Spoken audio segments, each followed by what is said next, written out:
Okay, good afternoon everybody. बहुत खुशी है आप लोगों के साथ यहां पर वक्त को इन्वेस्ट करते हुए। वेलकम।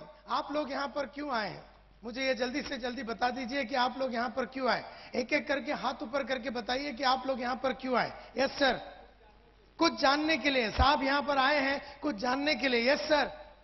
कुछ सीखने के लिए। क्या सीखना चाहते हो आप? सक्सेसफुल कैसे बनना है। Yes sir. क्या सीखना है? मोटिवेट होने के लिए। क्यों मोटिवेट होना चाहते हो आप? जिंदगी में आगे क्यों बढ़ना है?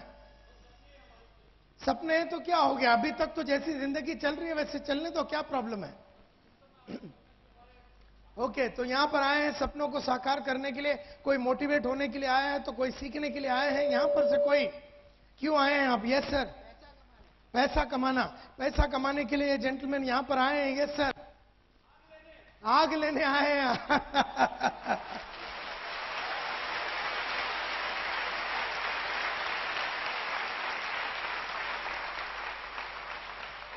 आग लेने आए हैं साहब यहां पर। मुझे खुशी है कि आप लोग यहां पर बहुत लंबे बंबई से और सूरत से, बड़ौदा से, सब जगह से, अहमदाबाद से आप लोग यहां पर आए हैं। थोड़ी सी अपने बारे में बात करूंगा और उसके बाद आगे चलूंगा। और क्या सीखना है आपको? और क्या सीखना है मतलब आप अगर मेरे को एकदम क्लियर करिए तो बोल दिया आपने मेरे को मोटिवेट होना है, और किसी ने कहा कि मुझे कुछ सीखना है, और किसी ने कहा कि आपको सुनने के लिए आए हैं। और क्या सीखना चाहते हो और क्या जानना चाहते हो? कोई भी ऊपर से किसी ने हाथ नहीं उठाया। चलिए। I want to improve myself. मैं अपने आप को इंप्रूव करना चाहती हूं। लेडी आउट देयर से यस। पैसे की जो आग लगी है उसको बुझाने के लिए। अच्छा,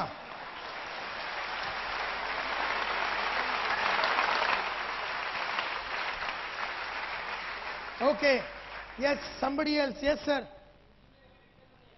जिंदगी में कभी डिप्रेशन नहीं आवे, ये एक पते की बात आपने कही, क्योंकि कई लोगों को मैंने लाइफ में देखा उठते हुए और फिर बैठ जाते हैं। कोई 2-3 महीना ऊपर रहता है, फिर 4-5 महीना गायब हो जाता है। कोई 5-6 महीना ऊपर रहता है और उसके बाद गायब हो जाता है। ये क्यों होता है ये मैं जानता हूं। तो जिंदगी में हमेशा के लिए मोटिवेटेड रहना चाहते हैं। 1 महीना नहीं, 1 साल नहीं, एक खाली 3 महीना नहीं, 4 महीना नहीं, लेकिन हमेशा के लिए जिंदगी भर अगर मोटिवेटेड रहना है तो मुझे क्या करना पड़ेगा, ये उन्होंने मुझसे पूछा। मुझे क्या करना पड़ेगा, क्योंकि 24.5 साल हो गए मेरे को। 24.5 साल हो गए। ऐसा कोई दिन नहीं रहा, ऐसा कोई हफ्ता नहीं रहा, ऐसा कोई महीना नहीं रहा, ऐसा कोई साल नहीं रहा जहां पर मुझे कोई तकलीफ हुई और मैं डाउन हुआ। 24.5 साल, 24.5 ईयर्स से मैं लगातार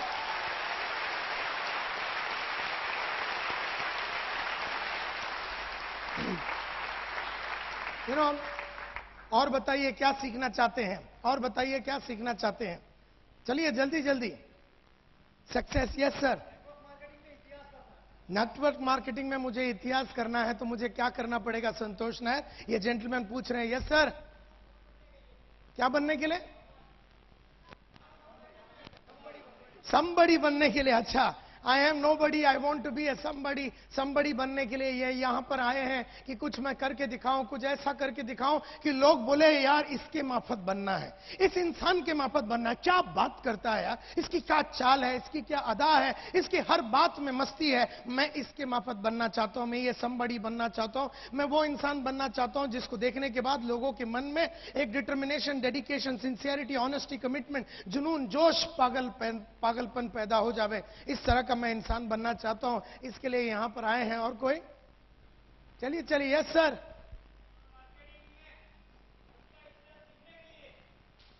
क्या बनने के लिए? कॉन्फिडेंट। ओके, नेटवर्क मार्केटिंग में वंश का इतिहास लिखने के लिए साहब यहां पर आए। कोई यहां से नीचे से? Yes sir. हाँ जी। नायर साहब बनने के लिए।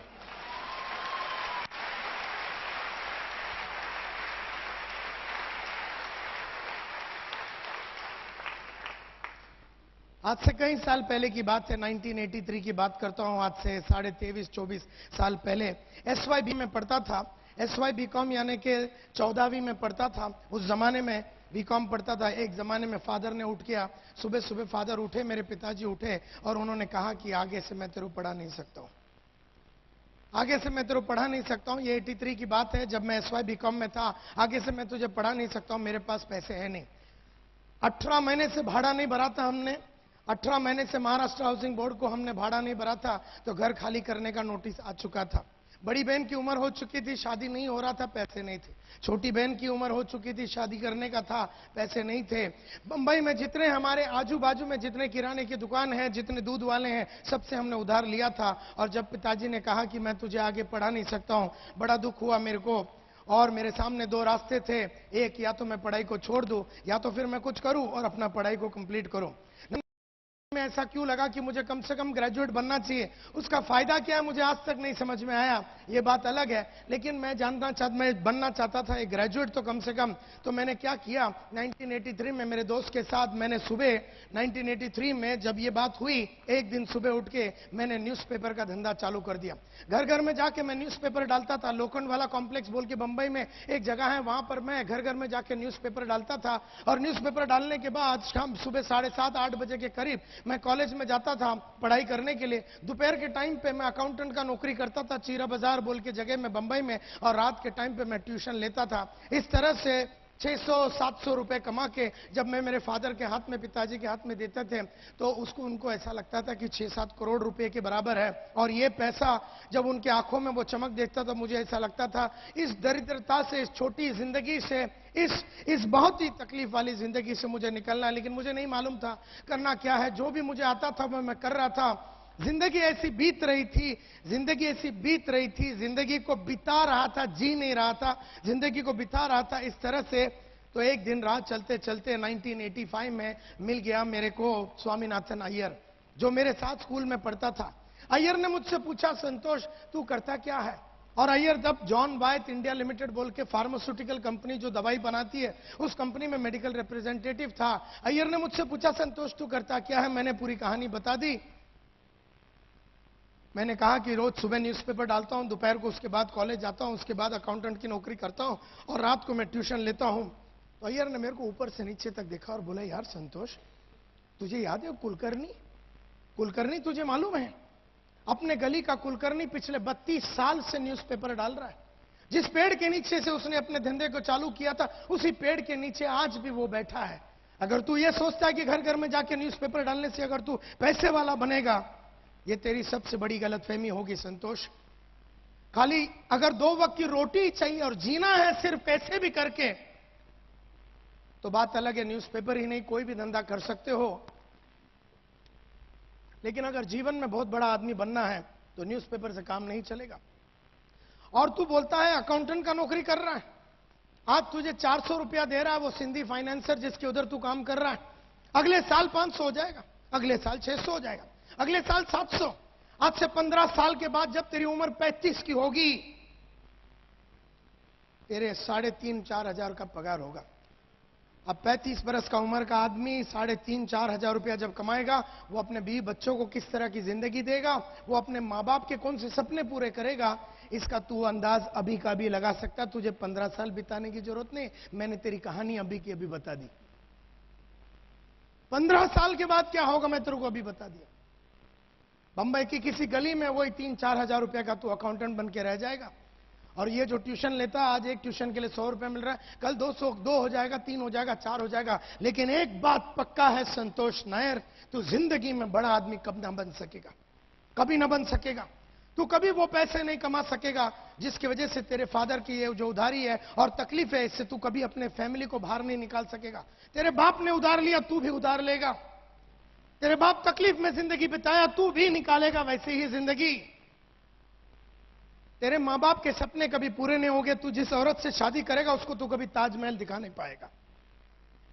जो तेरे बच्चे होंगे वो कभी अमेरिका जाके या जापान जाके या सिंगापुर जाके ऐसी कोई अचीवमेंट नहीं कर पाएंगे। तू एक छोटी सी स्कूल में अपने बच्चों को भेजेगा, छोटी सी जिंदगी होगी, मुकेश के दर्द भरे गाने होंगे, और तेरी जिंदगी ऐसा किसी को मालूम किए बिना तो इस दुनिया से चला जाएगा। अगर ऐसे ही जाना है तो अभी क्यों नहीं चला जाता इस दुनिया से? 20, 25, 40 साल जीने के बाद क्यों जा रहा है? अभी आत्महत्या कर ले।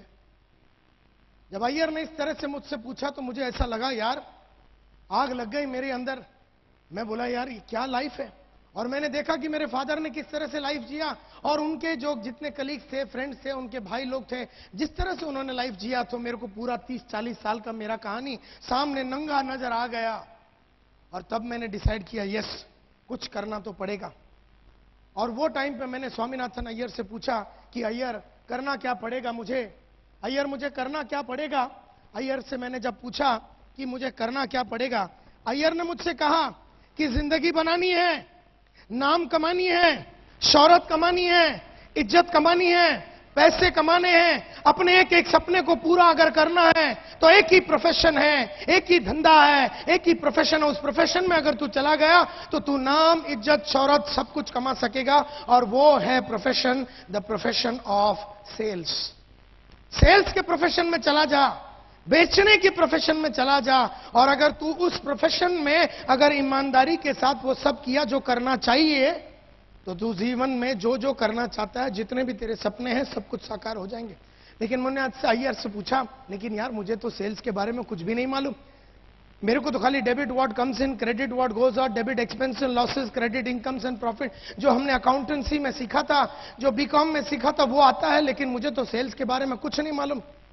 उसने मुझसे कहा, अमिताभ ने एक्टिंग के पहले एक्टिंग कभी की नहीं थी, आशा भोसले ने गाने के पहले कभी गाया नहीं था, जाकिर हुसैन ने तबला बजाने के पहले कभी बजाया नहीं था, और तू भी सेल्समैन बनने के पहले सेल्स में था नहीं।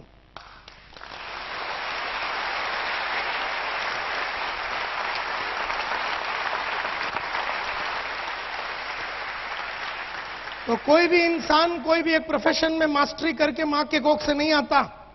तो मिस्टर नायर, तेरे अगर मन में आग है, तेरे जीवन में कुछ कर दिखाने की भावना है, तो एक प्रोफेशन चुन, और यही है प्रोफेशन जिसमें तुझे नाम, इज्जत, शौहरत, ये प्रोफेशन में तुझे 5-6 रुपए अगर महीने के चाहिए तो 5 मिलेंगे, अगर 25,000 महीने के चाहिए तो 25 मिलेंगे, अगर 50 चाहिए तो 50 मिलेंगे, अगर तुझे लाख रुपया चाहिए तो लाख रुपया मिलेगा, 2 लाख चाहिए तो 2 लाख। तू बोल तेरे को कितना चाहिए, तेरे चाहतों के हिसाब से, तेरे चाहतों के हिसाब से तुझे पैसा मिलेगा, तेरे जरूरतों के हिसाब से नहीं, तेरे चाहतों के हिसाब से तुझे पैसे मिलेंगे। वो है सेल्स का ये लाइन। मैं बड़ा खुश हो गया, लग गया मेरे में आग, कुछ कर दिखाने की भावना, बहुत ही इंस्पायर्ड हो गया मैं, और मैंने डिसाइड कर दिया आज से 24 साल पहले कि मैं बनूंगा सेल्समैन। तब मुझे ये नहीं मालूम था कि मैं इस मकाम तक पहुंचूंगा। मैं बन गया सेल्समैन, ऐसा मैं बन जाऊंगा सेल्समैन, मैंने सोचा। और मैंने बहुत सारे इश्तिहार देखे न्यूज़पेपर में, सब में मैंने लिखा, लेकिन कहीं से मुझे कोई कॉल नहीं आया। तब एक दिन बैठा हुआ था सितंबर में, तो बहुत बड़ा एड मैंने देखा, want to make it big in life, बड़ा आदमी बनना चाहते हो, पैसा कमाना चाहते हो, 6 महीने में बाइक खरीदना चाहते हो, come to Eureka Forbes. Eureka Forbes सुना आपने? यूरेका फोर्ब्स क्या करती है, क्या बेचती है? वैक्यूम क्लीनर, वैक्यूम साफ सफाई की जो मशीन होती है, इलेक्ट्रिक की साफ सफाई की जो वैक्यूम क्लीनर होती है वो, और एक्वागार्ड वाटर प्यूरिफायर जो होता है, वाटर प्यूरिफायर बेचती है। और ये कंपनी के बारे में तो मैंने कभी सुना नहीं था, तो बढ़िया सा उन्होंने ऐड दिया हुआ था कि come for walk in interview. तो मैं सुबह सुबह चला गया केवल रात सालियन के पास, मेरे दोस्त के पास। मैं बोला, केवल मुझे वर्ली तक जाना, जेब में 1 8 आना नहीं यार, तू 5 रुपए दे दे उधार। 5 रुपए उसने मेरे को दिया, और मैं जा रहा था, उसने बोला मुझसे, केवल रात सालियन ने कहा कि तू वर्ली जा रहा ना, मुझे भी वर्ली में काम है, तो हम साथ में चलेंगे। तो हम साथ में चले गए। बस में उसने अपना सर्टिफिकेट्स मेरे हाथ में दे दिया था, क्योंकि उसके कुछ सर्टिफिकेट्स थे, उसने मेरे बैग में डाल दिया था। और जब मैं उतरा जहां पर मुझे जानी थी, वो सर्टिफिकेट उसको देने के लिए रह गया, भूल गया मैं, और वो भी लेने से भूल गया। खैर कोई बात नहीं। जैसे मैं ऊपर चढ़ रहा था बिल्डिंग में, तो मुझे याद आया उसकी सर्टिफिकेट। तभी तो कोई मोबाइल तो होता नहीं था, और उस टाइम पे तो मैंने कहा कि चलो शाम को उसको मिलूंगा, तब मैं उसको दे दूंगा। ये सोच के मैं ऊपर चला गया। मैं ऊपर जाके 4थे माले पे जब मैं पहुंचा और मैंने दरवाजा खोला, तो मेरे को एक सेमी हार्ट अटैक आ गया। मैंने देखा कि 300-400 आदमी लोग एकदम टाई भी लगा के, कोई कोट में मस्त ब्रीफकेस, कोई परफ्यूम मार के एकदम चकाचक अंग्रेजी में बोलते हुए लोगों को जब मैंने देखा, तो मैं समझ गया एक चीज, कि यहां पर मेरा कुछ नहीं होगा। घबरा गया, मैं घबरा गया उन सब लोगों को देख के, और मैंने ये सोच लिया कि यहां पर मेरा कुछ नहीं होगा। मैंने दरवाजा छोड़ दिया, दरवाजा आपे आप बंद हो गया। मैं नीचे आ रहा था, 2nd फ्लोर पे पहुंचा तो केवल रात सालियन ऊपर आ रहा था। बोले कहां जा रहा है? मतलब मैं तो जा रहा हूं घर, मुझे नहीं लगता कि इधर तो सब एकदम एक से एक तुर्रम खान की औलाद लोग खड़े हुए हैं, मुझे नहीं लगता कि मेरा यहां पर कुछ होगा। उसने कहा एक काम कर, आज सुबह का एक 5 रुपया जो तूने लिया था वो मिला के सब मिला के 135 होता है। पुराने जितने उधार लिए थे सब मिला के 135 होता है। पूरा पैसे अभी दे दे, नहीं तो ऊपर जा।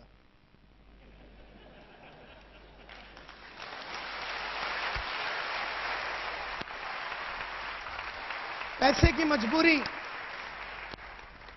पैसे नहीं थे, पैसे की मजबूरी की वजह से मुझे यूरेका फोर्ब्स में जाना पड़ा और वहां पर जाके 9:30 बजे मैंने बैठ गया। 3:30 बजे 6 घंटे रुकने के बाद, 6 घंटे रुकने के बाद मेरा इंटरव्यू का नंबर आया। तो सेल्स में सबसे पहला लेसन मैंने सीखा कि जिंदगी में अगर आगे बढ़ना और सेल्स में आगे बढ़ना है तो you have to have a lot of patience, lot of patience, बहुत पेशेंस। 6 घंटा चुपचाप मैं कॉर्नर में बैठा था कि मेरा इंटरव्यू अभी आएगा, मेरा इंटरव्यू अभी आएगा। 3:30 बजे जब इंटरव्यू आया, 6-6.5 फीट का एक मल्होत्रा साहब बोल के आदमी ने मेरा इंटरव्यू लिया। अंग्रेजी में उन्होंने बहुत सारे क्वेश्चन पूछे। मल्होत्रा साहब डॉन बॉस्को कॉन्वेंट एजुकेटेड आदमी था। संतोष नायर बर्फी वाला स्कूल में जाता था जहां पर हम हिंदी में बात करते थे ज्यादातर, और मैं जिस कॉलेज में गया था वहां पर हम मराठी में बात करते थे। मल्होत्रा साहब ने जब अंग्रेजी में बहुत सारे क्वेश्चन, कॉन्वेंट एजुकेटेड मल्होत्रा साहब ने बहुत सारे अंग्रेजी में क्वेश्चन पूछे तो नायर जवाब ना दे सका। मल्होत्रा साहब 3 चीज करते हैं। आदमी अच्छा लगा तो सिलेक्ट, डाल दो इसको ट्रेनिंग में, सिलेक्ट। अगर आदमी ठीक ठाक लगा, रिजर्व, इसको रिजर्व में रखो, बाद में रिजर्व पुलिस होता ना, जरूरत पड़ने पे ले लेंगे। वैसे पुलिस घूमती रहती है, जो रिजर्व पुलिस होता है उसको जो एकदम लफड़ा हो जाता तो फिर उसको बुला लेते हैं। तो रिजर्व में डाल दो, जब भी हमारे पास कोई कुत्ता होगा नहीं तो इसको उठा लेंगे। और तीसरा मल्होत्रा साहब करते थे, आदमी उनको ठीक ही नहीं लगा तो उसको रिजेक्ट, और मेरे को तीसरा कैटेगरी में डाल दिया, मुझे रिजेक्ट कर दिया। Because I did not look like a salesman. मैं ना सेल्समैन के माफत दिख रहा था, ना मैं सेल्समैन के माफत बोल रहा था, ना मेरे में ऐसी कुछ कैरेक्टरिस्टिक्स थी जिसको देख के मल्होत्रा साहब को ऐसा लगा कि ये आदमी सेल्स में कभी कुछ कर पाएगा। और इतना पतला सा था मैं, सब मिला के 40-45 किलो का होगा। मल्होत्रा साहब ने सोचा 20 किलो का अगर सूटकेस इसके हाथ में वैक्यूम क्लीनर देगा ये वैसे ही मर जाएगा साला।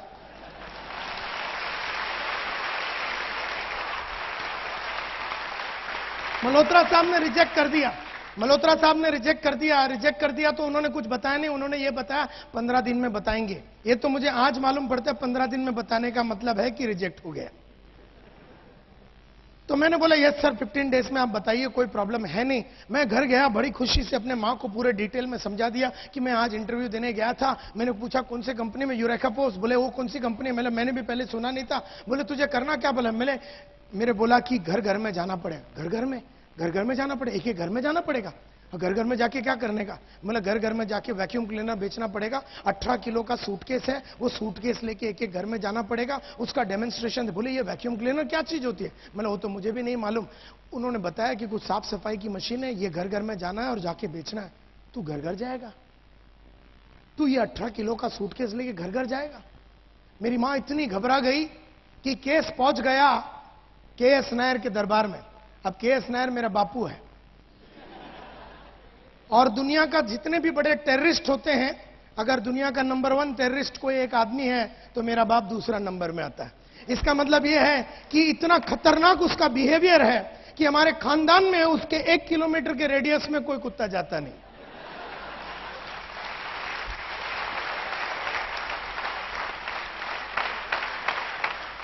मेरे बापू को 3 बच्चे कैसे पैदा हो गए मेरे को आज भी डाउट है।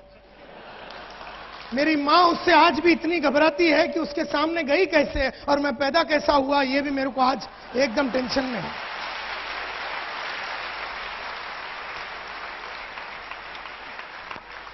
इतना खतरनाक आदमी जो मतलब खड़ा नहीं करता किसी को। आजकल 73 का है, टोटल बेड पे है। पुराना हिसाब किताब हम कर सकते हैं अभी, लेकिन अभी भी वो रूम में जाने को अपनी एकदम स्पेयर पार्ट हिल जाता है। आज भी बेड पे है लेकिन वहां नहीं जा सकते। एकदम हवा है, हवा, एकदम डरावना आदमी है। केस जब उनके दरबार में गया और बोला बेटा बोलता है सेल्समैन बनेगा, घर में जाएगा, पेटी लेके घूमेगा। मेरे बाप ने ऊपर से नीचे देख लिया मेरे को एक ही नजर में, और मेरा सेल्समैन का करियर उधर ही खलास हो गया। बोले ये सब सिंधी पंजाबी लोग का काम है, समझ में आया तुझे? ये सब सिंधी पंजाबी लोग करते हैं घर में जाने का, ये सब हम मद्रासी लोग नहीं करते। मुझे देख, मैं 35 साल से एक जगह में काम कर रहा हूं, एकदम एक ही कंपनी में, केईसी इंटरनेशनल में, और अभी मेरा और 15 साल बचा हुआ है। एक जगह पे रहे, अभी तेरा अच्छा अकाउंटेंट का नौकरी चल रहा है, आज 400 रुपए पगार है, कल 500 हो जाएगा, जिंदगी तेरी मस्त चलेगी, मुझे देख। वो रात पहली बार मैंने अपने बाप को बराबर देखा, और देखने के बाद यह तय किया कि इसके माफत तो बनना नहीं है। अच्छा हो गया उन्होंने मुझसे बोला कि मुझे देख। ना वो बोलते ना मैं बराबर देखता, क्योंकि इतने साल में तो उसको देखा ही नहीं अपन ने।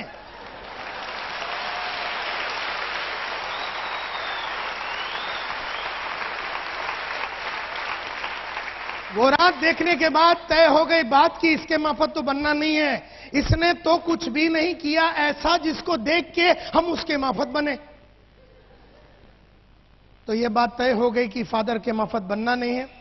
मोहब्बत तो आज भी अपने बाप से करते हैं उतने ही जितना पहले भी करते थे, आगे भी करेंगे, वो बात अलग है। लेकिन इसके माफत बनना, अपना बाप है तो उसके माफत बनना जरूरी नहीं है। अगर वो अचीवमेंट वाला होता और अगर बहुत खंबे उसने गाड़ दिए होते तो फिर एक हाथ हम भी मार के देखते उसके माफत। लेकिन इस आदमी ने, जिसने मुझे शाम को 6 बजे बोला मुझे देख मेरे माफत बन, मैंने ये डिसाइड किया इसके माफत नहीं बनूंगा। और ये बात पक्का हो गया। वो रात अय्यर का बात पक्का हो गया। बाप को मिलने के बाद अय्यर का बात पक्का हो गया कि अब तो मैं सेल्समैन बन के ही रहूंगा।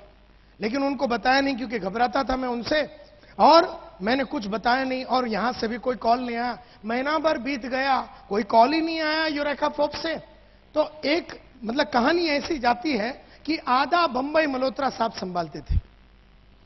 यूरेका फोर्ब्स आधा बंबई मल्होत्रा साहब संभालते थे, और आधा बंबई जो था अनिल कुमार गुप्ता बोल के दूसरे ब्रांच मैनेजर के पास थे। उस जमाने में अनिल कुमार गुप्ता साहब जो दूसरे ब्रांच मैनेजर, उनको आदमी की जरूरत पड़ी। उन्होंने बहुत ऐड वगैरह डाला लेकिन उनको कोई नहीं मिला, और एकदम डेस्परेट हो गए, एकदम उदास हो गए। और एक दिन मल्होत्रा साहब के पास जाके बैठ गए जो दूसरे ब्रांच मैनेजर थे। बोले यार मल्होत्रा, तेरे पास कोई सिलेक्टेड कैंडिडेट है तो दे यार, मुझे 15 जन का एक नया टीम खड़ा करना है। मल्होत्रा साहब ने बोला यार ये टाइम मैंने ऐड डाला था, इतना मैंने ऐड डाला, लेकिन मुझे कोई आदमी नहीं मिला, जो मिले मैंने सबको ले लिया। बोला अच्छा ठीक है यार, तेरे पास कोई रिजर्व कैंडिडेट तो होगा, रिजर्व कैंडिडेट अगर तू दे देगा तो मैं एक टीम खड़ा कर दूंगा, तो मेरे को यार तेरा रिजर्व। बोले यार ये टाइम मैंने जो रिजर्व कैंडिडेट है उसको सिलेक्ट समझते हुए मैंने सबको सिलेक्ट करके ले लिया, तो मेरे पास रिजर्व कैंडिडेट भी नहीं है। बोले यार मल्होत्रा, तेरे पास कोई रिजेक्ट माल तो होएगा? बोले बहुत सारे हैं, और उसमें मेरा नंबर भी था। मल्होत्रा साहब ने गुप्ता साहब को सभी रिजेक्टेड कैंडिडेट, आड़े टेढ़े जितने भी नॉनसेंस वाले आदमी थे, जितने बेकार जो लोग थे, उनका पूरा लिस्ट उठा के गुप्ता साहब को दे दिया। गुप्ता साहब ने उसमें से छाटम छाटी करके न जाने क्या टेक्निक यूज करके एक टेलीग्राम भेज दिया। 2 अक्टूबर गांधी जयंती 1985 दोपहर के 2 बजे मेरे हाथ में एक टेलीग्राम आया, report for final interview 9:30 in the morning 3 अक्टूबर 1985। तकदीर ने वहां साथ दिया, तकदीर ने वहां साथ दिया कि टेलीग्राम के.एस. नायर के हाथ न लगा। इसको बोलते हैं ऊपर वाले की देन, कि तकदीर ने वहां साथ दिया कि टेलीग्राम के.एस. नायर के हाथ में नहीं लगा। लगा होता तो आज चीरा बाजार की गलियों में मैं आज भी 4000 रुपए का अकाउंटेंट का नौकरी करता बैठा। तो मैंने जैसे ही देखा टेलीग्राम अंदर डाल दिया, और मैंने मन में सोच लिया यार रिपोर्ट फॉर फाइनल इंटरव्यू। अगले दिन 3 अक्टूबर 1985 को गुप्ता साहब के सामने जाके मैं बैठ गया। उन्होंने कहा क्या चाहिए तुझे? मैंने बोला सर मेरे को पैसे कमाने। बोलते ये लाइन में इज्जत मिलेगा, शोहरत मिलेगा, नाम मिलेगा। मैं बोला वो आप अपने पास रख लो, इज्जत नाम शोहरत मेरे को चाहिए ही नहीं, फिलहाल अभी रोकड़ा चाहिए। रोकड़ा ही नहीं लेती, इज्जत लेके मैं क्या करूंगा, शोहरत लेके मैं क्या करूं, मुझे रोकड़ा चाहिए सर। मेरे को यह बताओ कि पैसे कैसे कमाया जा सकता है, tell me how to make money, पैसे कैसे कमाया जा सकता है, बाद में इज्जत शोहरत सब देख लेंगे। आदमी का हाल ही इतना फटा हुआ था, पहनने के लिए कपड़ा नहीं, वो बोलता है कि मैं तुझे इज्जत दूंगा। तो मैंने बोला ये सब नहीं चाहिए सर, पैसे कमाने का रास्ता बताओ, ईमानदारी वाला रास्ता बताओ, ईमानदारी से जो काम किया जा सकता है और जिसमें पैसे कमा। बोलता है you have joined the right profession, sales is the best profession you have joined, कोई टेंशन नहीं लेने का। एंड उन्होंने मुझे सेलेक्ट किया, और उन्होंने कहा कि एक बैच मैं कल सुबह शुरू कर रहा हूं, और एक बैच मैं शुरू करने वाला हूं 15 दिन के बाद, 15 डेज के बाद मैं एक बैच चालू करने वाला, और एक कल सुबह चालू करना, तू कौन सा ज्वाइन करना चाहेगा? मैं बोला सर 15 दिन के बाद वाला मैं ज्वाइन करना चाहूंगा और बाकी के सब काम सल्टा के मैं आ जाता हूं आपके पास। तो उन्होंने एक पते की बात कही। उन्होंने कहा कि देख ऐसा है, ये 15 दिन जो तू अभी नहीं आने वाला है और 15 दिन के बाद ज्वाइन करने वाला, तू काम तो वही अकाउंटेंट का ही करने वाला है। मैं बोला यस सर।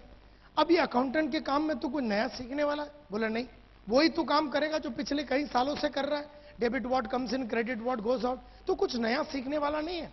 और 15 दिन में तू कुछ भी नया अगर सीखने वाला नहीं है, और अगर कल सुबह तू 9:30 बजे सेल्स में आ जाता है और कल का कल सुबह तू ज्वाइन कर लेता, तो तुझे जिंदगी में हमेशा 15 दिन का एडवांटेज रहेगा। 15 दिन का एडवांटेज तुझे लाइफ में रहेगा। गुप्ता साहब ने कहा कि 15 दिन बहुत होते हैं नायर, 15 दिन बहुत होते हैं।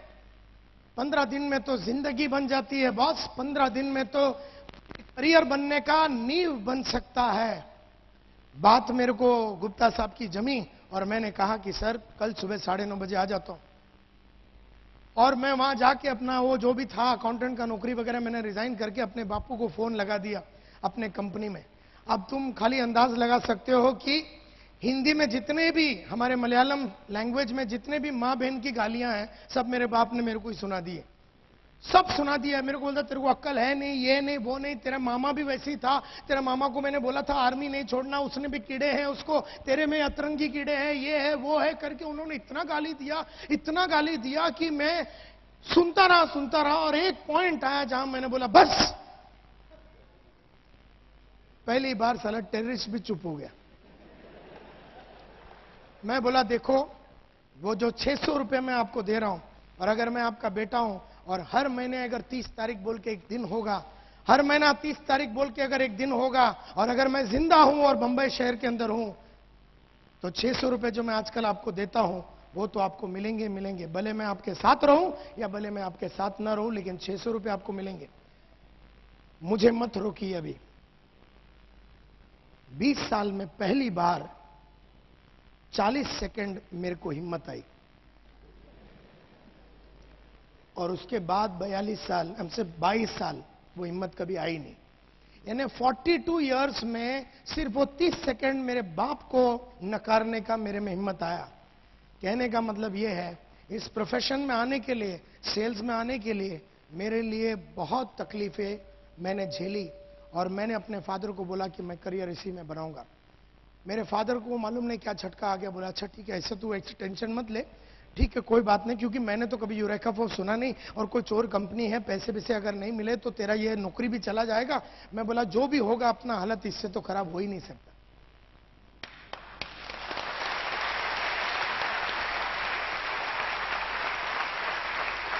अपनी हालत इतनी फटी हुई थी, इससे ज्यादा फटने का सवाल ही नहीं उठता, इससे नीचे जाने का सवाल ही नहीं उठता कि 18 महीना भाड़ा नहीं दिया तो 19 महीना नहीं दिया तो कौन सी बड़ी बात हो गई, है कि नहीं।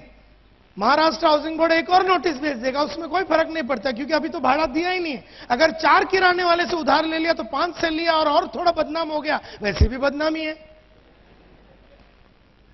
तो बात मेरे को समझ में आ गई कि मुझे इससे निकलना है। एंड देयरफॉर ऑन 4 अक्टूबर 1985, आज से 22.5 साल पहले मैंने यूरेका फोर्स बोल के कंपनी को ज्वाइन कर लिया as a full time sales representative. 5 दिन का ट्रेनिंग हुआ हमारा, और उस 5 दिन के ट्रेनिंग में बहुत सारी बातें गुप्ता साहब ने सिखाई, और वो सब बातें सिखाने के बाद हमारे को बोल दिया अब तुम लोग जाओ फील्ड में। 11 अक्टूबर 1985 4:30 बजे दोपहर को मनोज गुप्ता साहब ने 18 किलो का सूटकेस हाथ में पकड़ा दिया, बोले जा। मैं बोला किधर जाऊं? बोले टेरिटरी में। तो हर सेल्समैन का एक टेरिटरी होता है, एक जगह होता है जहां पर उसको काम करना होता है। तो मुझे भी टेरिटरी दे दिया गया। मेरे को बोला तेरा टेरिटरी है ग्रैंड रोड ईस्ट। मैं बोला सर वो बंबई का रेड लाइट एरिया है। बोलते उधर बहुत पोटेंशियल है। मैं बोला उधर ग्रैंड रोड ईस्ट में?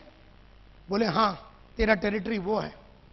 खैर कोई बात नहीं, हाथ में 18 किलो का सूटकेस, मन में बहुत सारे सपने और विश्वास लेके 11 अक्टूबर 1985 को जो मैं उतरा फील्ड पे 4:30 बजे, तब से लेके आज तक मैंने जिंदगी में मुड़ के कभी देखा नहीं। 20 दिन बचे हुए थे उस महीने के लिए, 20 days were left। उस 20 दिन में काम करना था, और उस जमाने में 3,500 सेल्समैन होते थे यूरेका फोर्ब्स में ऑल ओवर इंडिया, और ये वैक्यूम क्लीनर बेचते थे ये लोग, और महीने का जो एवरेज था वो था 4 से 5 वैक्यूम क्लीनर। 4 से 5 वैक्यूम क्लीनर ये 3,500 लोग बेचते थे, and that was the average. और अगर आपने 8 या 9 बेच दिया तो आपका ब्रांच मैनेजर इतना खुश होता था कि आपको लंच पे या डिनर पे लेके जाता और अपने को एक छोटा सा गिफ्ट वगैरह लेके देता, बिकॉज अपना ब्रांच मैनेजर खुशी से पागल हो जाता था, बोले 8 बेचा है किसी लड़के ने। और अगर आपने 12 से 13 बेचा या उससे ऊपर बेचा, जो कि कोई बेचता ही नहीं था एक महीने में, हमारा कंपनी का मैनेजिंग डायरेक्टर अखिल मार्फतिया अपना 2000 रोवर गाड़ी में आते थे। 2000 स्टैंडर्ड रोवर गाड़ी में, बड़ा गाड़ी होता था, उसमें आते थे और तुम्हें लेके जाएगा ज्वेल ऑफ इंडिया, जो सामने का एकदम बढ़िया सा रेस्टोरेंट था, वहां लेके जाके आपको खाना पीना सब खिलाता था। और आप बोलो वो बदन पे, जो भी बदन के पोर्शन पे आपको चुम्मा चाहिए वो लगा देता था। अगर आप बोलो इधर चुम्मा लगा दो सर, तो वो तैयार हो जाता था। वो पागल हो जाता था इतना कि 12-13 किसने बेच दिया। तो मतलब मार्फतिया साहब इतने पागल होते थे कि बोले 12-13 बेच दिया यार, फैंटास्टिक। और ये था रिकॉर्ड। तो ये बड़े बड़े तुर्रम खान लोगों को हमको मिलाते थे, जैसे हम लोग भी वो लीडर लोग के सामने बैठे, बोले ये इतना 12 बेचता है, ये 8 बेचता है, ये देखो पिछले 2 महीने से 12 बेच रहा है, ये 8 बेच रहा है पिछले 4 महीने से, ये किंग है, ये डिंग है, ये वो है, ये वो है, ये तोप है, ये फटाकड़ी है, ये AK-47 है, ये लक्ष्मी बॉम्ब है। और हम साले सब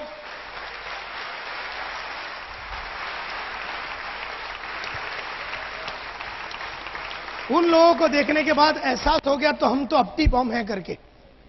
हमने इन लोगों को देखा यार, बोले यार क्या होगा करियर का। खैर कोई बात नहीं। 11 अक्टूबर 1985, हार्ट में सूटकेस, मन में सपना, दिल में बहुत बड़े सपने और मन में बहुत बड़ा उमंग लेके मैं उतर गया। 20 दिन बचा हुआ था। उन 20 दिनों में मैंने 26 वैक्यूम क्लीनर बेच डाला। 26। और जैसे मैंने 26 वैक्यूम क्लीनर बेचा, मैं बन गया इंडिया का नंबर 1 सेल्समैन। तो सब लोग आए और बोले यार ये तो फ्लूक में हुआ लगता है। मुझे भी लगा फ्लूक में हो, क्योंकि कभी कभी धंधा हो जाता है। अपने को भी कभी कभी है ना, 3-4 आदमी को ज्वाइन कर लेते तो एकदम अपने को भी लगता बहुत कुछ कर दिया, तो फिर हर महीना क्यों नहीं होता, हर हफ्ता क्यों नहीं होता फिर। तो अपने को भी ऐसा लगा ये फ्लूक में हो गया, लेकिन ये फ्लूक में नहीं था, क्योंकि अगला महीना मैंने 32 वैक्यूम क्लीनर बेचा, उसके बाद मैंने 33 बेचा, उसका अगला महीना 36, उसका अगला महीना 37, उसके बाद 39, उसके बाद 41, उसके बाद 43। लेकिन जिंदगी में कभी पिछले महीने से कम मैंने जिंदगी में कभी नहीं बेचा, कभी नहीं।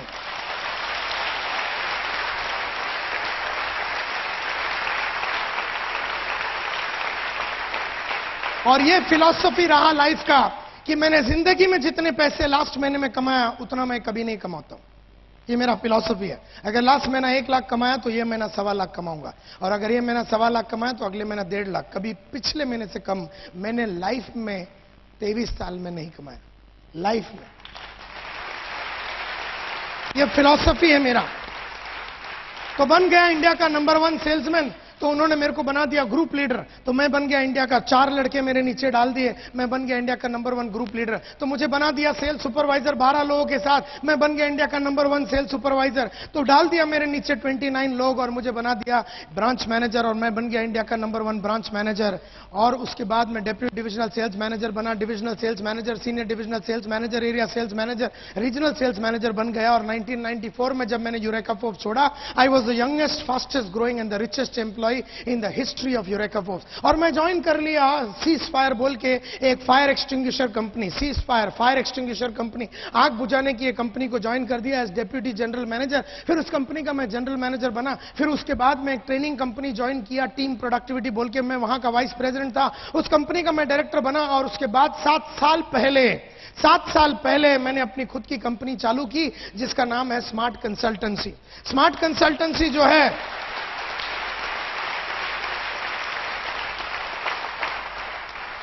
स्मार्ट कंसल्टेंसी जो है पिछले 7 साल से कॉर्पोरेट ट्रेनिंग में है। एशियन पेंट्स को हम लोग ट्रेन करते हैं, ब्लो प्लस को हम लोग ट्रेन करते हैं और आईसीआईसी को हम लोग ट्रेन करते हैं। और दुनिया की जितने भी बड़ी कंपनियां हैं, Coca Cola, Procter and Gamble, आप बोल लो, जो भी आपके मन में कंपनी का नाम आवे, जो भी कंपनी का नाम आवे, उस कंपनी का या तो एमडी को या सीईओ को या वाइस प्रेसिडेंट को या रीजनल मैनेजर को या ब्रांच मैनेजर को या उन कंपनी का फ्रंट लाइन के लोगों को मैंने कहीं ना कहीं, कभी ना कभी, कहां ना कहां मैंने बात किया होगा और ट्रेन किया होगा।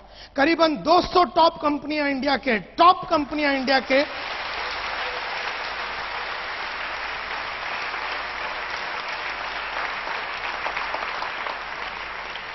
मुझे याद है माय डियर फ्रेंड्स, 500 रुपए मेरा पगार होता था यूरेका फोर्ब्स में। तब मैंने एक लक्ष्य रखा, एक टारगेट रखा। टारगेट रखा कि अभी से 5,000 रुपया कमाऊंगा। भागा और मैंने 5,000 रुपया महीने का कमाने चालू कर दिया। जब मैंने 5,000 रुपया कमाता था, मैंने बोला अब रुकना नहीं है नायर, तुझे 5,000 पे, अब तुझे 25,000 रुपया कमाना। अगला टारगेट रखा, अगला लक्ष्य रखा, अगला पर्पस बनाया। पर्पस, लक्ष्य, टारगेट रखा कि मैं 25,000 रुपया महीने का कमाऊंगा और भागा मैंने 25। जैसे ही मैं 25,000 रुपया कमाने को चालू कर दिया, मैंने अगला टारगेट रखा 50,000 रुपए का। जैसे ही मैंने 50,000 रुपया महीने का कमाने चालू किया, अगला टारगेट रखा 1 लाख, फिर मैंने 2 लाख, 3 लाख, 4 लाख, 5 लाख, फिर मैं 5 लाख रुपए महीने का कमाता था। मैं बोर हो गया। मैं बोला ये महीने का चक्कर ही नहीं चाहिए मेरे को दिन का चाहिए अभी।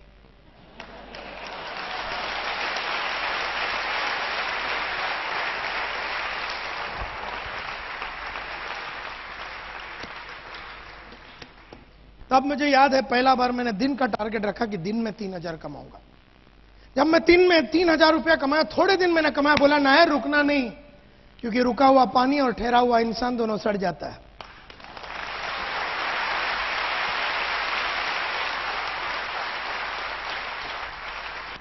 मैं सड़ना नहीं चाहता था, मैं रुकना नहीं चाहता था, क्यों? रुक गया तो मैं फंस गया। कोई भी इनकम पे रुकना नहीं, कोई भी लेवल पे रुकना नहीं, ना रूबी पे रुकना, ना डायमंड पे रुकना, ना पर्ल पे रुकना, ना सिल्वर पे रुकना, ना गोल्ड पे रुकना, ना किधर नहीं रुकना। रुक गया तो मर जाएगा साला। तो मैंने ये डिसाइड किया कि अब मैं रुकूंगा नहीं। और जैसे ही मैंने ये डिसाइड किया कि मैं रुकूंगा नहीं, मैंने 3,000 रुपया कमाया। उसके बाद मैंने बोला 5 का टारगेट, फिर 5,000 दिन का कमाता था, फिर मैंने 10 का टारगेट रखा, फिर 20, 30, 40, 50, 60, 70, 80, 90 लाख, 1.25 लाख, 1.5 लाख। आज मैं दिन का 2.25 लाख रुपए से 2 लाख दिन का कमाता हूं, दिन का।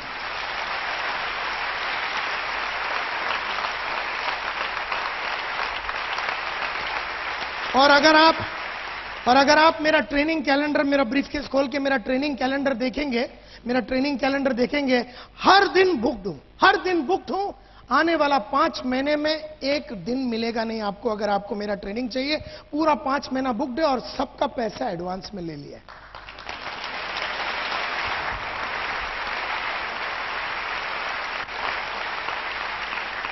रोकड़ा पहला लेता हूं, रोकड़ा दिखाने तो सल मुंह से डायलॉग ही नहीं आता है।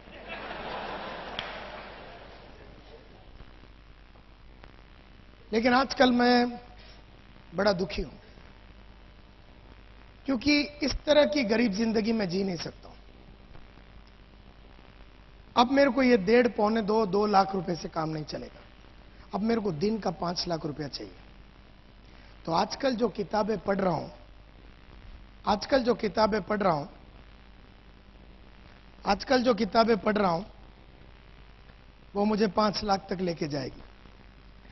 आजकल जो किताबें पढ़ रहा हूं,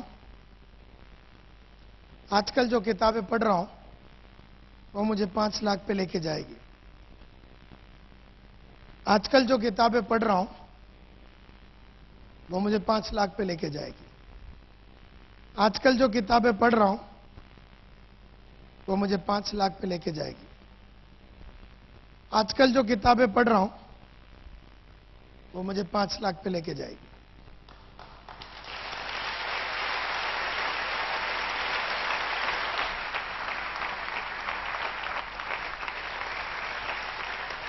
आजकल जो कैसेट सुन रहा हूं, आजकल जो ऑडियो और वीडियो कैसेट देख रहा हूं और सुन रहा हूं, वो मुझे 5 लाख पे लेके जाएगी। और आजकल जिस इंसान के ट्रेनिंग प्रोग्राम अटेंड करता हूं मैं, वो मुझे 5 लाख पे लेके जाएगा। अभी मैं इंडोनेशिया गया था, बाली में। मेरे गुरु को मिलने के लिए। वो दिन का 25 लाख लेता है। वो मेरा बाप है।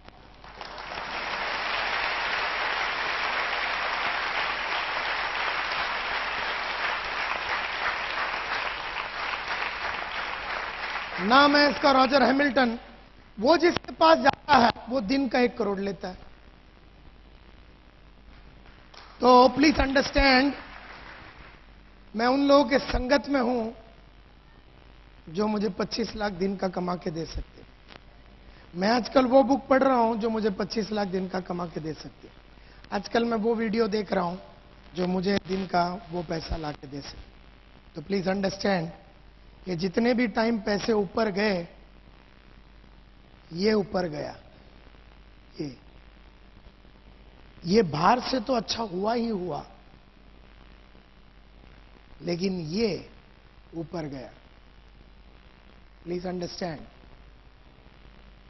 Knowledge is power. खाली मोटिवेशनल पेप टॉक से काम नहीं चलता।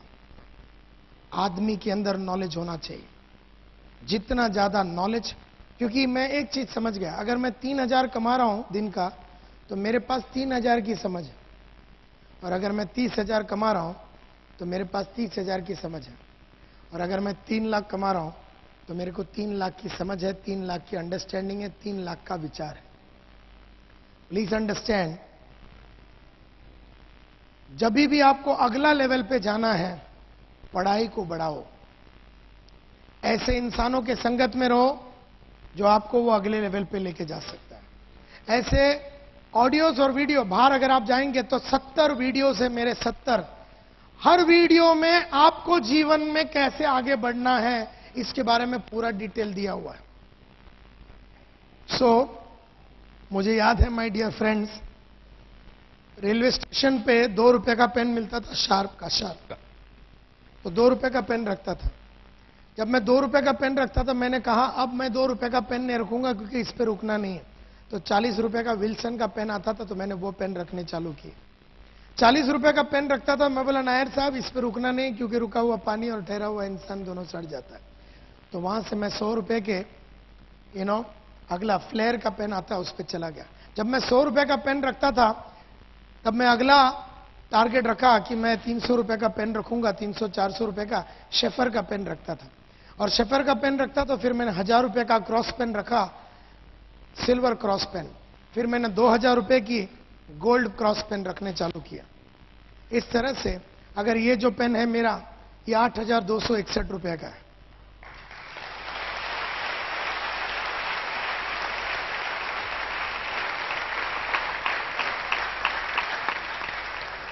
मेरा अगला पेन होगा कार्टियर का 1 लाख रुपए का। मुझे याद है मैं कावासाकी बजाज 2 व्हीलर चलाता था, सेकेंड हैंड। तब मैंने अगला टारगेट रखा कि अब मैं फर्स्ट हैंड गाड़ी खरीदूंगा। जैसे मैं उसके ऊपर चढ़ा, मैं उसको बोला कि मेरा अगला टारगेट मैंने रखा कि मैं सेकेंड हैंड प्रीमियर पद्मिनी लूंगा। जैसे ही मैंने सेकेंड हैंड प्रीमियर पद्मिनी लिया, मैंने टारगेट रखा कि ये तारीख 2 जून 1996 को मैं मारुति 800 एयर कंडीशन गाड़ी लूंगा। वो डेट मैंने रखा, बराबर वही डेट पे जाके मैंने गाड़ी खरीदा। जो दिन वो गाड़ी खरीद के सिद्धिविनायक टेम्पल में जाके पूजा करके हम वापस आ रहे थे, बाजू में मेरी बीवी बैठी थी। अब ये गाड़ी खरीद के 1 घंटा भी नहीं हुआ था, नया brand new air condition Maruti 800। मैंने बोला अगला गाड़ी कौन सा? तब उसने कहा अगला गाड़ी है स्टीम रिवियरा रेड कलर। मैंने डेट तय कर दे अभी। तो हमने डेट तय कर दिया कि we will buy it on our wedding anniversary 14 सितंबर 2000 को, जो हमारा वेडिंग एनिवर्सरी वो दिन हम खरीद लेंगे। बराबर 1:30 बजे दोपहर को जाके हमने वो गाड़ी खरीद लिया। जब हम उसको लेके महालक्ष्मी टेम्पल जाके पूजा करके वापस आ रहे थे, नीचे उतर रहे थे, मैंने गाड़ी बाजू में लगाया। मैं अगड़ा गाड़ी कौन सा? तब उसने कहा कि अगला गाड़ी हम खरीदेंगे लग्जरी गाड़ी। तो हमने अगला गाड़ी का डेट रखा कि सन 2002 में हम अगला गाड़ी खरीदेंगे, जिसका नाम है हुंडई सोनाटा।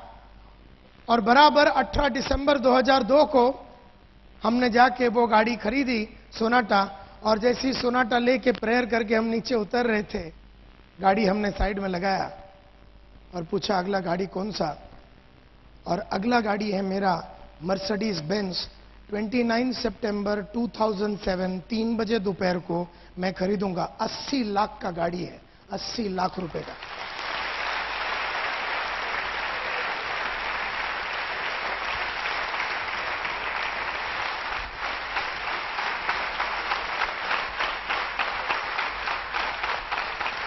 मुझसे कुछ भी पूछो, मुझसे कुछ भी पूछो, डेट के साथ बताऊंगा कि नायर साहब आप रिटायर कब होना चाहिए, डेट के साथ बताऊंगा। नायर साहब आपका अगला घर कौन सा, डेट के साथ, टाइम के साथ बताऊंगा। कहां, सीजी रोड में 1200 स्क्वायर फीट, 3 बजे दोपहर, 14 जनवरी 2000, डेट के साथ। यहां बैठा हुआ कितने इंसान के पास हर चीज जो आपको करना है, खुद का ऑफिस हो, लैपटॉप हो, या आपका कुछ भी हो, घर हो, गाड़ी हो, कुछ भी हो, मुझसे पूछो अगला मेरा फॉरेन ट्रिप कहां पर होगा, किसके साथ होगा, डेट के साथ सब तय है, तारीख के साथ तय है, कैलेंडर में ब्लॉक कर दिया, टिकट बुक करने के लिए दे दिया है। आज से 1 साल के बाद वाला हॉलीडे भी सब तय है। आपके पास आपका अगला लक्ष्य का डेट और टारगेट, हर चीज का डेट के साथ पूरे डिटेल में एक बढ़िया सा 200 पेज के बुक में, जिस इंसान के पास यहां पर है हाथ ऊपर करो। यही है प्रॉब्लम जिंदगी की, कि हम में से कईयों को यह नहीं मालूम कि हमें जाना कहां है। अब जाना कहां है मालूम नहीं है तो कोई भी रास्ता चलेगा। जब मुझे मालूम ही नहीं कि दिल्ली जाना है, कि लाहौर जाना है, कि पाकिस्तान जाना है, कि श्रीलंका जाना है, किधर भी चला जाऊंगा मैं। जब मुझे मालूम ही नहीं है कि मेरा लक्ष्य क्या है, मेरा गोल क्या है, तो मैं किस लिए लड़ रहा हूं मुझे भी नहीं मालूम। And this is the problem with life, कि अगर आपको जीवन में आगे बढ़ना है तो आपका हर लक्ष्य, आपका हर टारगेट डेट के साथ लिखा हुआ आपके पास होना चाहिए, कंप्लीटली डेट के साथ आपके पास लिखा होना चाहिए।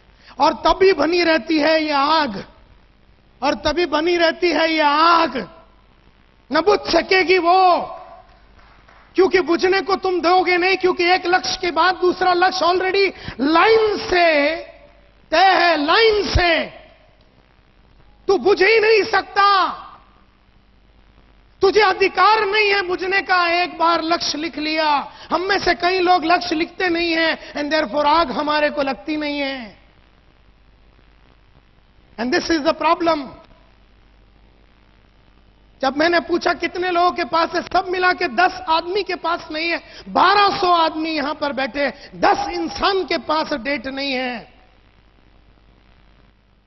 और यही रीजन है कि पिछले 10 साल में, 5 साल में, 8 साल में, 15 साल में आपने वो नहीं कमाया जो मन में आपने हमेशा सोचा। आप कर न सके। चाहतों को आपने लगातार मारा और जरूरतों से हिसाब से जीने की आदत आपने डाल दी। चाहतों को लगातार मारा और जरूरतों के हिसाब से जीने की हमने आदत डाल दी, क्योंकि जिसका लक्ष्य नहीं होता वो जरूरतों के हिसाब से जीता है, जिसका लक्ष्य होता वो चाहतों के साथ जीता है।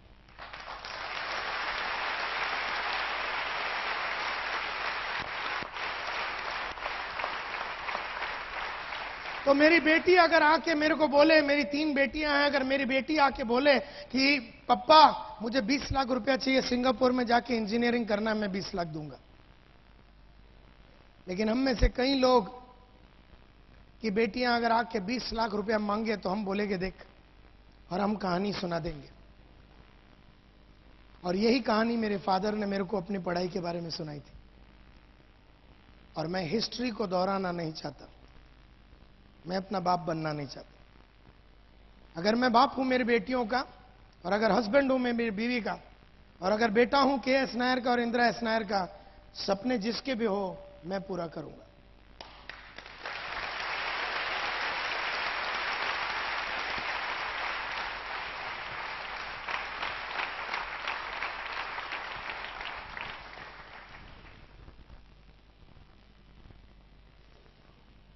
तो लोग मुझसे पूछते हैं नायर साहब ये फॉर्मूला क्या है, सक्सेस का फॉर्मूला क्या है। बुलाते हैं लोग मुझे, नायर साहब आइए और जरा खड़े हो जाइए और लोगों को बताइए कि जीवन में आगे कैसे बढ़ना है। आज से 10 साल पहले, 15 साल पहले जब लोगों को बुलाता था तो मैं अपनी कहानी सुना के सबको बोलता मैंने ये किया, मैंने वो किया, और सब लोग मेरे को बुलाते थे कि आप जरा टॉक दो सक्सेस के ऊपर, प्रोग्रेस के ऊपर, अचीवमेंट के ऊपर आप जरा टॉक दीजिए नायर साहब, सबको जरा आग लगाइए। तो मैं सबको टॉक तो देता था। उन दिनों में मैं परेशान हो गया ये सोच के कि मैं सक्सेसफुल एक्चुअली क्यों बना, कैसे बना। सचिन तेंदुलकर सक्सेसफुल कैसे बना, सानिया मिर्जा कैसे बनी, विश्वनाथन आनंद कैसे बना, टाइगर वुड्स कैसे बना, आशा भोसले सक्सेसफुल कैसे बना, और जाकिर हुसैन कैसा सक्सेसफुल बना, और जितने भी लोग सक्सेसफुल इस दुनिया में हैं तो ये लोग कैसे बने। मैं जरा स्टडी करने के लिए लग गया और मैंने बहुत सारे एमएलएम कंपनियां और नेटवर्क मार्केटिंग कंपनियां नेशनली इंटरनेशनली मेरे को बुलाती थी। World direct sales congress attend करने गया था 1993 में जर्मनी में। दुनिया की जितनी भी मल्टी लेवल मार्केटिंग कंपनियां जर्मनी में आई थी, और मैं इन लोगों के बीच में बैठ के मैं सोचने के लिए लग गया कि साला फॉर्मूला क्या है। क्यों कोई आदमी लगातार सालों साल 16 साल से सचिन तेंदुलकर राज कर रहा है। ऐसा नहीं कि 1 साल किया फिर 3 साल बैठ गया, 1 साल किया फिर 6 महीना बैठ गया, 16 साल। 73 बरस की आशा भोसले 60 बरस से गाना गा रही है, 60 बरस से। 64 बरस का अमिताभ बच्चन 40 साल से फिल्म लाइन को खेल रहा है, न थकता है न रुकता है, न उसकी चीनी कम हुई है,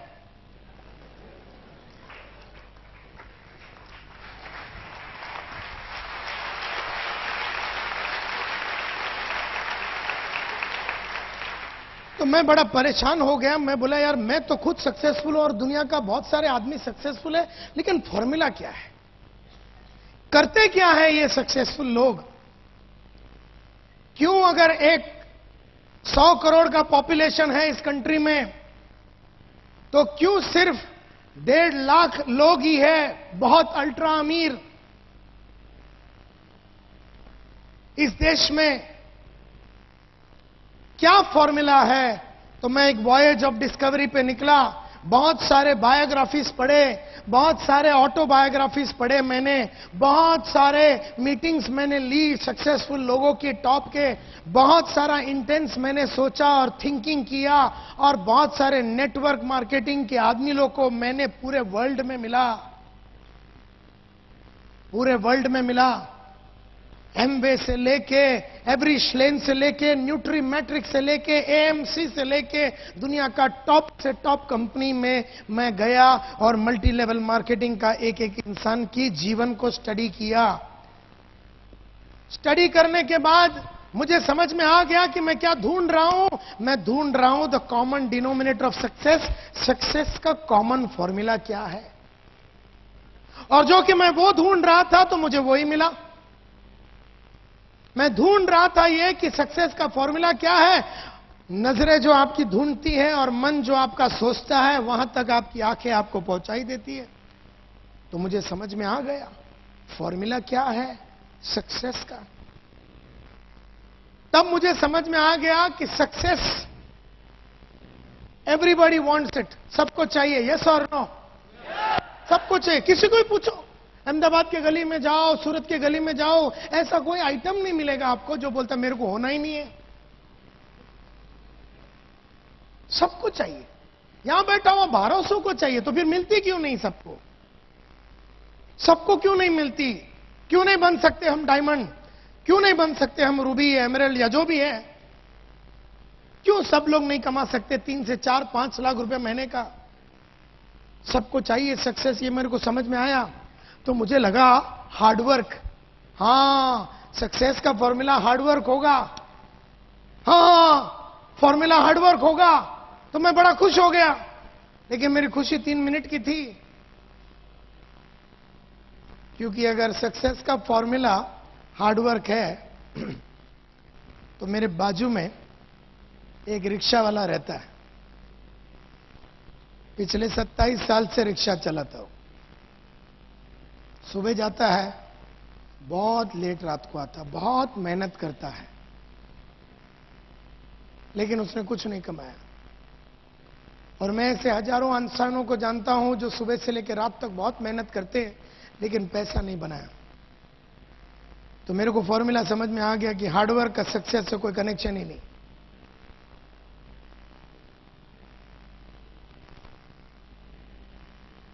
अगर ये सोचते हो कि सिर्फ हार्डवर्क से ही पैसा मिलेगा तो हमारी बहुत बड़ी बेवकूफी होगी, क्योंकि हार्डवर्क से खाली सक्सेस नहीं। हां, हार्डवर्क सक्सेस का एक फॉर्मूला हो सकता है एक, लेकिन अगर तुम खाली हार्डवर्क ही करेगा तो सक्सेस नहीं मिलेगा। सक्सेस का एक फॉर्मूला हार्डवर्क जरूर है, लेकिन सिर्फ हार्डवर्क से सक्सेस नहीं मिलता। धीरूभाई अंबानी ने सिर्फ मेहनत नहीं की, हार्डवर्क अकेला, कुछ तो है दूसरा फॉर्मूला, कुछ तो है फॉर्मूला जो दुनिया का हार्ड वर्किंग आदमी लोग को अभी तक समझ में नहीं आया। Is it the real secret of success hard work? मैं थोड़ा और पढ़ाई लिखाई करने को आगे चला गया, क्योंकि मैं नेटवर्क मार्केटिंग में बहुत हार्ड वर्किंग आदमी लोगों को देखा जिन्होंने 8 आना नहीं कमाया, और ऐसे भी लोगों को देखा जो लगातार लाखों रुपया कमा रहा। तो मैंने उसको पकड़ा और उसकी पूरी मैंने कुंडली निकाली और पूरा स्टडी किया। तो स्टडी करते करते मेरे को एक चीज समझ में आ गया, सक्सेस का सीक्रेट आदमियों ने क्या किया इस पे निर्भर करता है।